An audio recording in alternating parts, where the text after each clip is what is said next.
Oi, pessoal. Sejam todos muito bem-vindos a mais um episódio da Jovem Advocacia Podcast.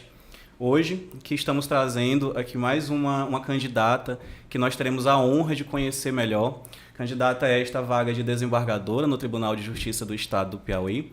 E nessa sequência em que nós apresentamos esses candidatos à Jovem Advocacia, falamos das suas propostas, falamos da sua trajetória, daquilo que é mais relevante na sua carreira e como esse advogado, este candidato, a candidata, entrará dentro do Tribunal de Justiça. Quais são as suas propostas, quais são as suas visões. E hoje estamos com a grandíssima doutora Gisela Freitas. É um prazer enorme ter a senhora aqui. Doutora Gisela, que é advogada, atua fortemente na área de proteção de dados e segurança digital. Ela é mestra em Direito, professora, gestora, é alguém que realmente tem um arcabouço, uma trajetória muito grande que pode compartilhar aqui um pouco com a gente hoje. Bem-vinda, doutora. Obrigada, Luan. É um prazer estar com vocês aqui nessa associação tão importante, que traz principalmente a visão da advocacia e a representatividade da advocacia, da jovem advocacia nesse sistema, né? Hoje a gente está falando da vaga do Quinto Constitucional, do processo do Quinto Constitucional, mas a APAC, ela é muito além disso. E daí a importância de a gente estar aqui explicando como que é o processo, falando um pouco da vida de cada um também, porque é um processo em que a gente vai escolher quem vai representar a advocacia dentro do Tribunal de Justiça. Então é muito importante que cada candidato conte a sua história, fale também sobre a sua atuação jurídica, tempo de atuação, prática jurídica, representatividade dentro da classe, dentro da própria OAB, e qual a visão e o que ele vai levar para o Tribunal de Justiça, porque vai ser referendado pela própria classe, pela advocacia. Então é muito importante isso, porque é um processo muito complexo. É um processo que envolve várias fases, mas, a meu ver, a fase mais importante é essa que credibiliza a advocacia pela advocacia. Exatamente, doutora. É uma pauta importante trazer essa votação aos advogados, para que os advogados conheçam seus candidatos e assim se sintam representados dentro do Tribunal de Justiça. Até porque a vaga de desembargador pelo Quinto Constitucional é uma forma de aproximar também o tribunal da vivência da advocacia, das nossas dores, dos nossos pesares, daquilo que a gente vive no cotidiano. E para começarmos, já que a senhora falou sobre trajetória, eu gostaria de saber da sua. Como foi a sua formação, como foi os seus primeiros passos, a sua vida na jovem advocacia, suas áreas de atuação. Eu quero conhecer a doutora Gisela do início aí da advocacia. Eu passei no vestibular com 17 anos, então aos 22 eu estava formando. E antes de me formar, eu já estava com a minha carteirinha da OAB, né? Então, antes da minha festa, inclusive, da solenidade de formatura, eu estava com minha carteirinha de OAB. Mas, como todos, eu acredito, ou a grande maioria, eu não tinha família, eu não tinha pai, mãe, um tio, que eu tivesse nome, eu tivesse um escritório de advocacia. Que acredito que essa é uma das maiores dificuldades para quem está iniciando a advocacia. Por onde começar, né? Como começar. E naquela época ainda era mais complicado, porque hoje a gente consegue ainda se passar um pouco da sua prática, do que você atua na rede social. Quando eu comecei não tinha isso, né? Então era no balcão, era no fórum, era no dia a dia da advocacia. E eu já tinha uma vivência dentro do Tribunal de Justiça, eu trabalhava no Tribunal de Justiça, e optei por sair do tribunal e ir para um grande escritório de advocacia aqui, que é o Almeida Costa. Inclusive visitei o escritório hoje, onde eu fiz grandes amigos, onde eu tive grandes referências e onde eu descobri o dia a dia da advocacia, a dificuldade da advocacia. Como eu estou falando, eu comecei sem referências, sem indicações, então, como a maioria, eu fui lutando, lógico, num escritório de renome, mas sabendo e aprendendo o que era a advocacia, a lidar com prazos, a prerrogativas. Na minha época ainda era pegar o processo físico no tribunal, no fórum, audiência 100% presencial, ninguém falava de audiência online. E aí o que me credibiliza está aqui hoje. Eu sou advogada militante desde quando eu me formei, né? Então, advogar é o que eu faço a minha vida inteira. E aí hoje eu estou aqui porque a vaga do quinto, como você mesmo falou, é um quinto de representação dentro do Tribunal de Justiça e que esse quinto, essas pessoas que vão representar um quinto do total, elas vão trazer a vivência delas na advocacia. E isso é muito importante nesse processo porque o jovem advogado que vai votar muitas, talvez pela primeira vez ou muitos, acho que a segunda, né? A gente teve uma eleição de quinto dentro desses últimos 5 anos, então ou vai votar a primeira vez, ou votou em um e vai votar a segunda, ou não votou na outra e vai votar nessa, apesar de já poder. Eles vão escolher um advogado que vai representá-los no Tribunal de Justiça por pelo menos 20 anos. Então, é uma decisão muito importante. Em quem o jovem advogado vai votar, tem que realmente conhecer o que é a advocacia. Por quê? Porque é para esse desembargador ou desembargadora que nós, advogados, vamos chegar e pedir, e conversar e dialogar sobre os nossos processos. Então, é justo e necessário que ele conheça a advocacia. E é por isso que eu estou aqui hoje. É um processo, como eu disse, que é muito complexo. É um processo que envolve muitas fases, mas para mim é mais importante e que me credibiliza para passar para as outras é o voto da minha classe. Né? É a credibilização da advocacia para comigo como candidata. Por quê? Porque é o que eu faço, a advocacia é o que eu faço, eu vivo de honorários e, além disso, eu sou professora, né? Com muito orgulho, eu sou professora de graduação e de pós-graduação de Direito. E isso também me dá uma referência muito grande. Eu sou muito grata pelo que a docência me traz, inclusive para a advocacia. Né? Acredito que essas profissões, a docência e a advocacia, elas se complementam. E a minha formação, de uma maneira bem sucinta, é essa. Desde quando eu recebi minha carteirinha também, ou até antes disso, que eu procuro me capacitar. Eu tenho especialização em Direito Público, eu tenho mestrado em Direito Tributário pela Universidade Católica de Brasília. Eu ia iniciar um doutorado agora, e aí veio o processo do quinto pós-decisão do Supremo, e foi um plano que está provisoriamente suspenso, mas eu vou voltar. Eu acredito que na nossa profissão isso soma muito também, porque são vivências que a gente vai trazendo, lógico, são títulos, que aumentam no currículo, mas são mais do que isso, vivências que acrescentam na advocacia.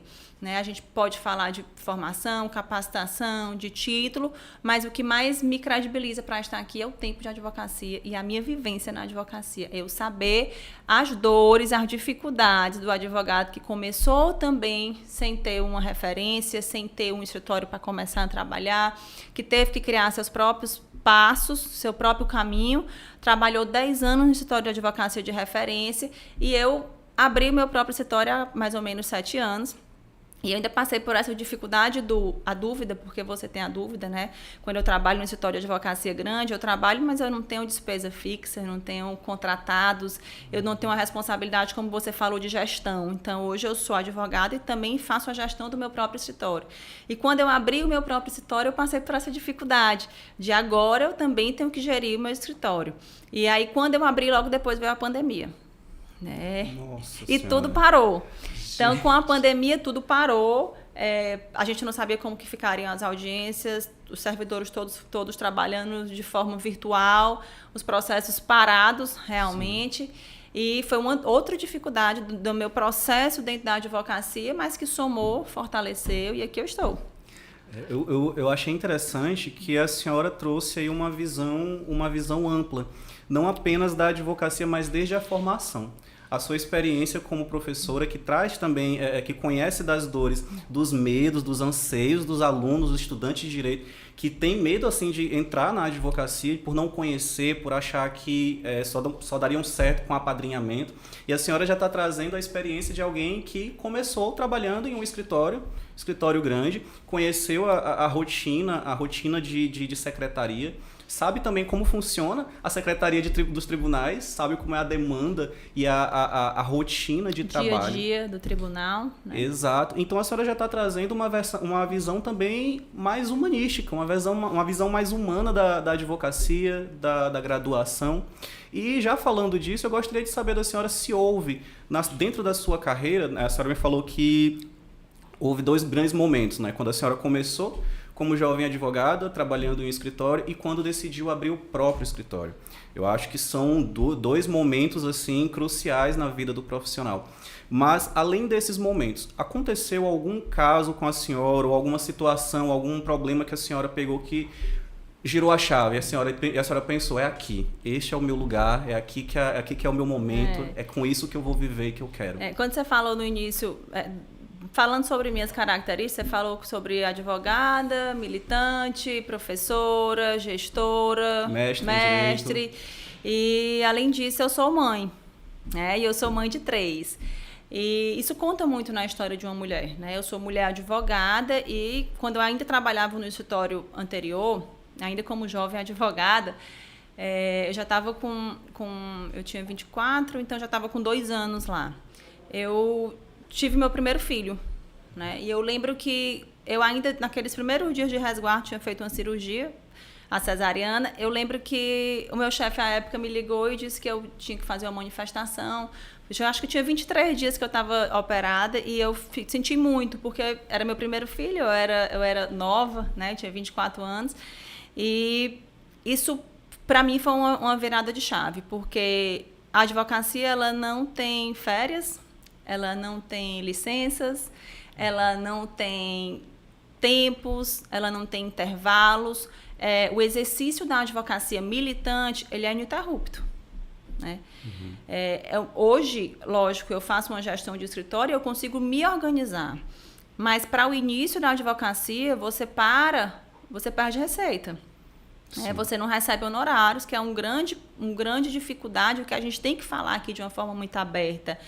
Por que o representante do quinto ele é importante lá? Porque ele é importante até nessa definição e nessas decisões relativas a honorários. O advogado militante, ele vive de honorários. Ou contratuais, ou sucumbenciais, ele vive de honorários. Então, a sensibilidade do desembargador que veio da advocacia vai olhar para isso também. A gente espera que quem chegue lá, eu espero que seja eu, mas que quem chegue lá tenha essa visão da advocacia de eu garantir aos meus colegas o ganha-pão deles, né? Porque nossos honorários é o que garante a nossa vida, o nosso sustento e a inviolabilidade de prerrogativas, né? Nós vivemos em um sistema judiciário em que prerrogativa de advogado é visto como um privilégio. E não é privilégio. Prerrogativa não é privilégio. Prerrogativa é aquilo que é necessário para o exercício da nossa função. Ou dentro do fórum, ou dentro do Tribunal de Justiça, ou dentro de uma delegacia, ou dentro de uma penitenciária para os advogados criminalistas.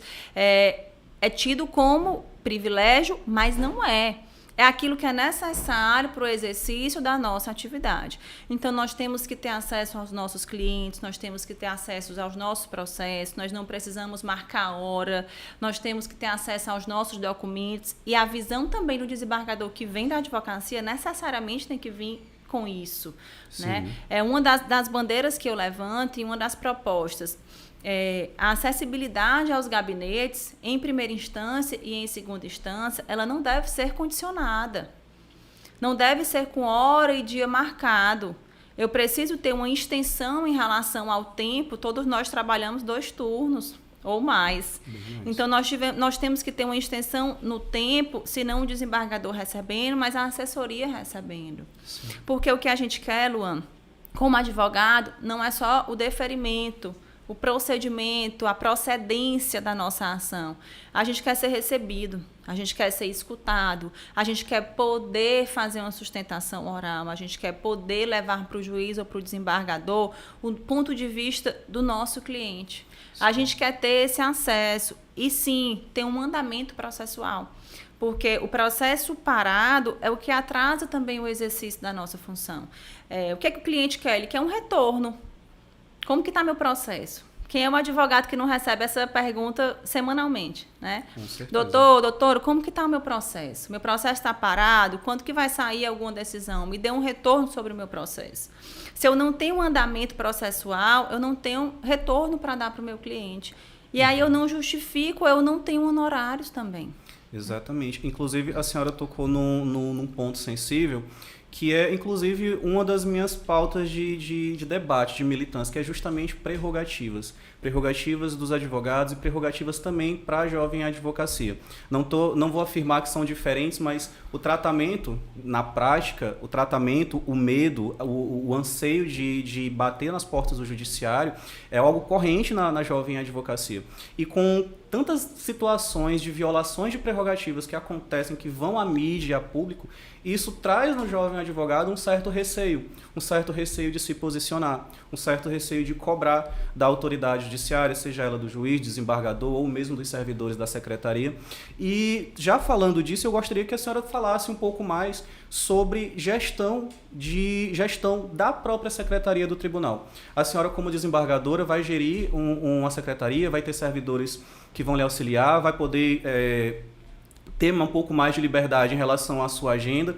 E como que ficaria isso? Qual a sua proposta, o seu posicionamento a respeito de atendimento presencial? Considerando que há certo tempo, em virtude da pandemia, os atendimentos passaram a ser virtuais quando aconteciam.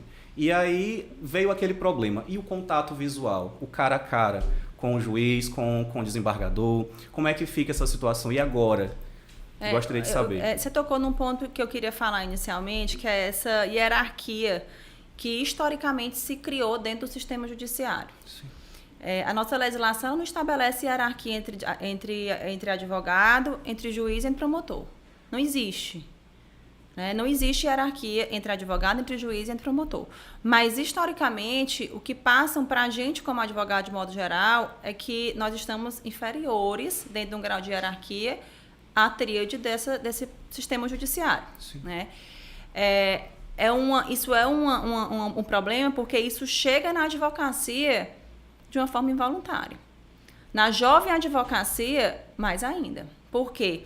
Se nós, que já temos mais de 15 anos de atuação, mais de 20 anos de atuação, nós temos essa ideia de que eu preciso agendar para falar, será que hoje vai me receber? Será que eu consigo falar com o meu cliente, com esse desembargador, com esse juiz? Imagine o que não sente o jovem advogado.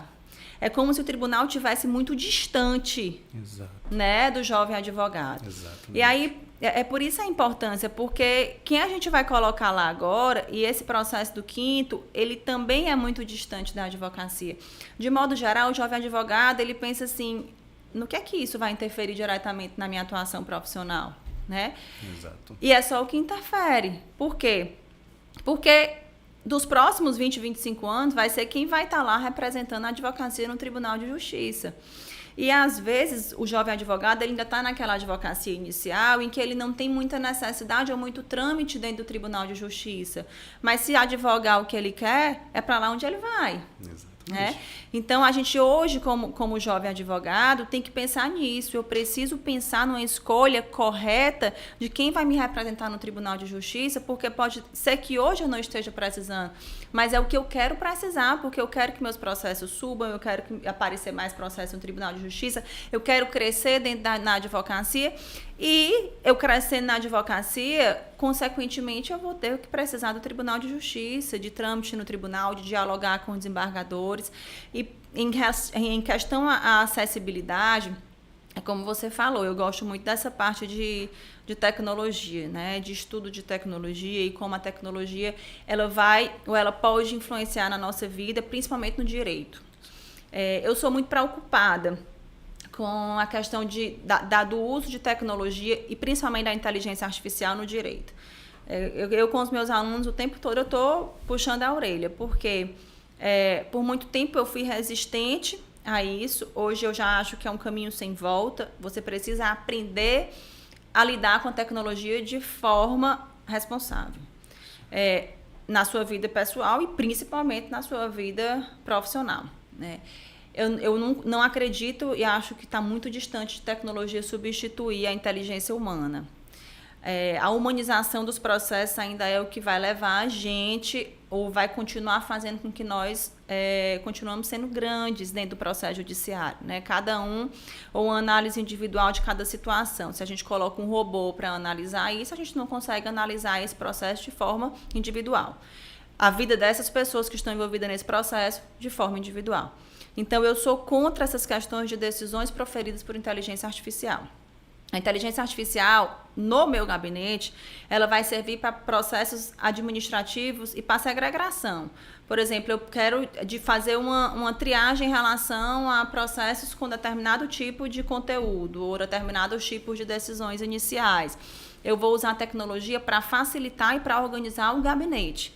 Essa questão da acessibilidade, a gente trata isso no Piauí como se isso fosse muito distante, né? Como se isso fosse muito difícil.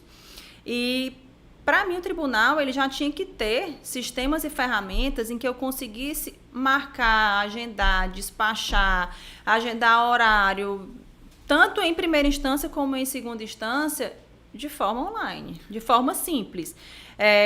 A via que vai ser, isso é o mínimo, tem que funcionar, porque pode ser por WhatsApp, pode ser por e-mail, pode ser por uma ferramenta que seja criada pelo tribunal, que sirva para isso. Por exemplo, eu crio uma ferramenta e isso não é difícil.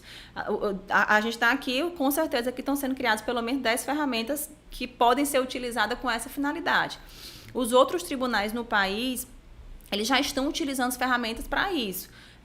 À tarde eu consigo despachar, eu consigo colocar um processo para eu conseguir agendar com o desembargador amanhã, ou mesmo quando eu falo de processos criminais, eu consigo fazer um agendamento em penitenciária, em delegacias, para eu poder conversar com o meu cliente, para eu ter acesso àquele meu cliente, sem eu ter que perder uma manhã inteira, sem eu ter que perder o dia inteiro.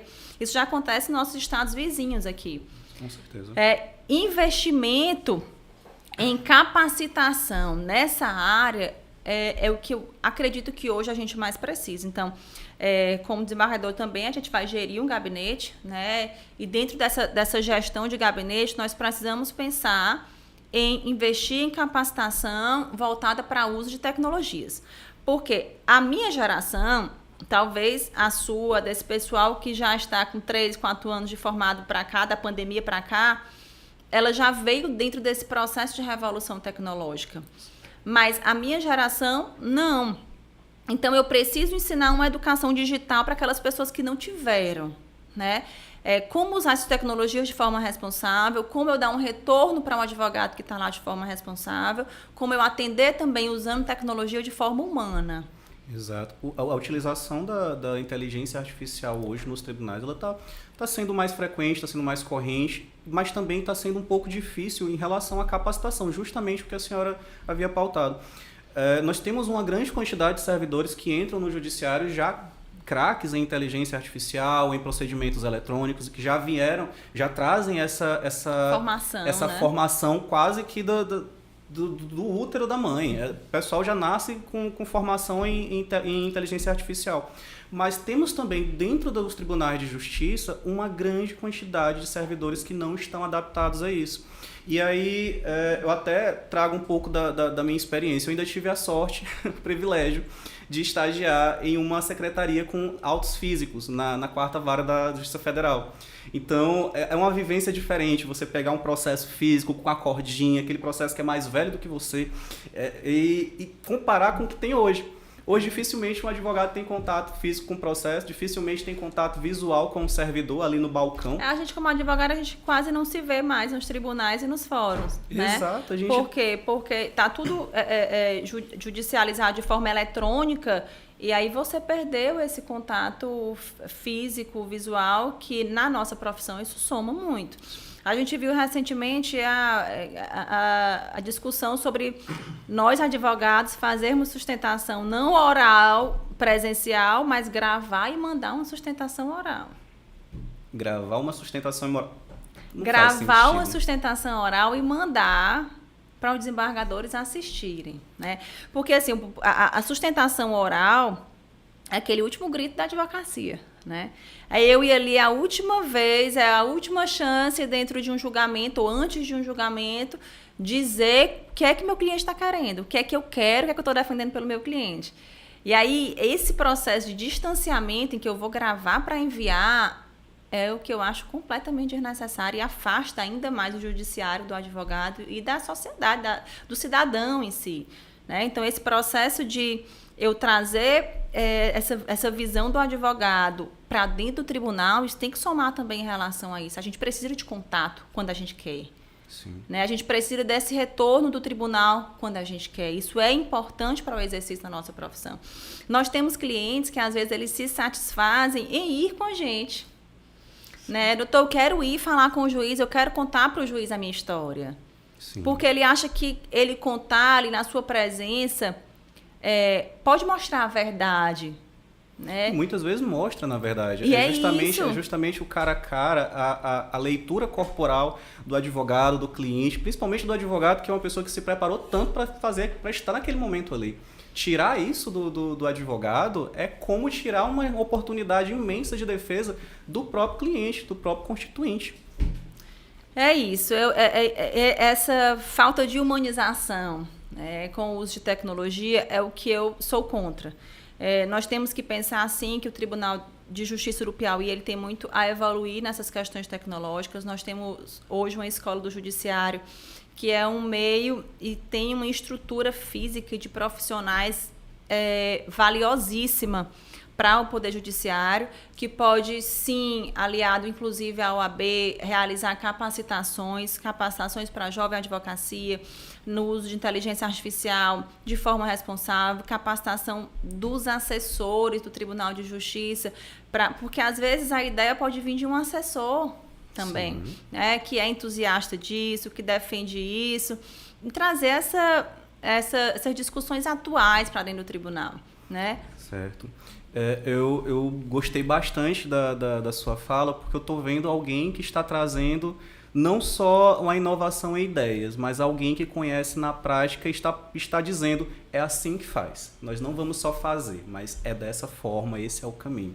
E eu acredito que esse é o viés, isso que nós da Jovem Advocacia tanto buscamos, tanto procuramos ver em um candidato ao quinto. Luan, hoje a gente tem dificuldade no Tribunal de Justiça do Piauí, nós já temos algumas ferramentas de inteligência artificial, mas nós temos dificuldade hoje em encontrar jurisprudência. No próprio Tribunal de Justiça. A gente precisa dar uma certeza e uma garantia, e aí é uma coisa que a ferramenta ela traz também para a gente, principalmente para quem é mais velho.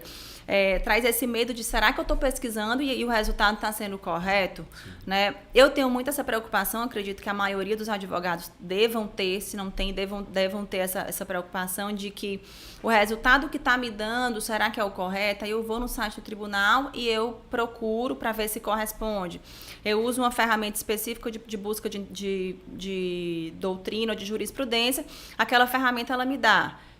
Juiz Brasil, Juiz IA, me dá o resultado. Mas eu tenho que ir no tribunal para ver, para confirmar se aquela jurisprudência realmente é daquele tribunal, porque a gente sabe que uma IA não paga, ela cria resultados. Né? Ela foi criada, a inteligência artificial, a ferramenta, ela foi criada para dar um resultado.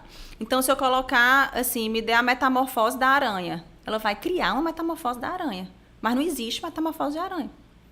Então, se eu fizer um comando, ele vai ter que me dar uma resposta. Não necessariamente essa resposta é uma resposta fidedigna ou verdadeira. Então, eu tenho que ir no site do tribunal e eu tenho que conferir. Ali tem aquela jurisprudência realmente? Existe esse processo? Né? Se eu fizer isso de forma responsável, o ideal é que eu faça isso. Por que a gente já não tem dentro do Tribunal de Justiça do Piauí uma ferramenta que crie e que divida essas jurisprudências por tema? Facilitaria muito a nossa vida. Eu acho que tornaria mais prática e pouparia mesmo da gente ficar procurando lá na plataforma do tribunal, inclusive observação própria. Algumas das jurisprudências estão inclusive desatualizadas, ou não aparecem por completo no próprio site, ou estão desatualizadas. E aí é uma dificuldade que nós, jovens advogados, também encontramos. Então, além de pesquisar a jurisprudência pela inteligência artificial, nós vamos no site do tribunal, pesquisamos lá para ver se está tudo correto. Ainda está desatualizado. E ainda está desatualizado. E assim, não existe dificuldade em relação a isso. A gente fala isso aqui no Piauí como se isso fosse distante. E não é. Nós só precisamos ter uma gestão ou alguém que leve essa ideia e que consiga incrementar isso dentro do tribunal. A própria transparência. A gente fala hoje de processo em ordem cronológica, né? Todos nós já escutamos essa expressão, seu processo está na ordem cronológica. Sim. Cadê a ordem cronológica? Eu nunca vi. Por que a gente não tem acesso a isso? Isso também pode ser feito por um aplicativo ou dentro do site do tribunal, de uma forma transparente e fácil, em que eu consiga ver o meu processo na ordem cronológica. Eu tenho 20 processos para ser jogado na frente, mas eu dou uma satisfação para o meu cliente. Sim. Olha, é porque na sua prioridade eu tenho também outras 20 prioridades. Tá aqui no sistema, eu consigo anonimizar dados, eu não preciso deixar isso público, mas eu consigo dar uma ideia para o advogado de quantos processos ele tem na frente daquele, ou em quanto tempo, mais ou menos, ele vai ter aquele julgamento, ou vai ter aquele encaminhamento do processo dele. Então, além do advogado se sentir mais seguro para apresentar isso para o cliente também não se sente desamparado. Sim. Ele está vendo a justiça caminhar, está vendo que a secretaria está trabalhando, que o desembargador também. Isso é perfeito. E a gente vive disso. A gente vive de dar retorno. A gente vive de dar retorno. Nós precisamos dar retorno para o nosso cliente. Ó, o seu processo, mesmo que tenha sido indeferido, agora nós vamos agravar, nós vamos entrar com apelação. Essa sua apelação, ela tem a probabilidade de ser julgada em mais ou menos tanto tempo, porque na ordem cronológica esse processo está em tal posição. Eu consigo dar um retorno. Previsibilidade. Isso Transparência. É ouro na vida do advogado. Então, doutora, já estamos aqui nos nossos minutos finais dessa entrevista. E para chegarmos ao término, eu gostaria de perguntar para a senhora já falou vários motivos, mas eu gostaria de questionar diretamente sobre isso. Qual o seu diferencial em relação aos outros candidatos à vaga do quinto? O que a senhora está trazendo, que a senhora imagina ser o ponto forte para a sua candidatura? Luan, eu acho que o ponto forte para qualquer candidato que esteja aqui é conhecer a advocacia de forma intensa e militante. Isso eu tenho. Nós estamos, e a gente precisa falar que a gente se fala muito de paridade, mas isso na prática está muito distante. O nosso tribunal ainda é também muito atrasado em relação a isso. Nós temos de 22 desembargadores, somente 2 mulheres. E a visão feminina, a voz feminina também em órgãos de julgamento, em órgãos que são emitidas decisões, ela é muito importante. E essa é uma bandeira que eu vou levantar e vou lutar por agora e depois.